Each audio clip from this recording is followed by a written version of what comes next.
Marc vient de signer son premier CDI dans cette entreprise qui s'occupe du façonnage de produits cosmétiques, alimentaires et détergents. Il était jusqu'alors employé dans un ESAT, un milieu dit protégé, qui propose aux personnes en situation de handicap une activité professionnelle adaptée.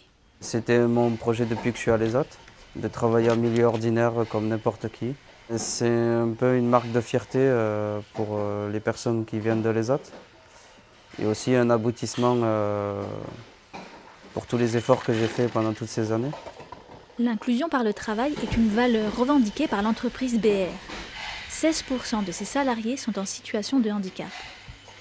C'est ce qui me donne du sens aussi en tant qu'employeur.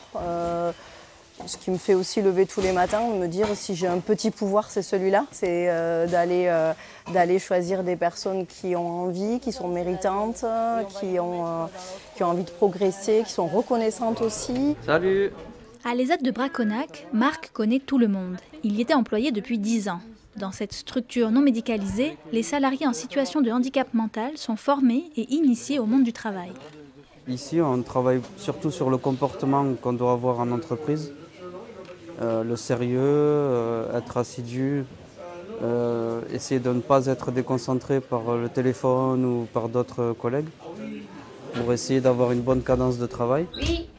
Et une fois en CDI, Marc reste accompagné par l'établissement. Pendant 3 ans, l'ESAT en fait, assure un suivi et donc est à la disposition à la fois de notre travailleur, de Marc, qui garde ce cadre, on va dire, rassurant que peut apporter l'ESAT. Et en même temps, on apporte aussi notre aide et notre soutien auprès de l'employeur.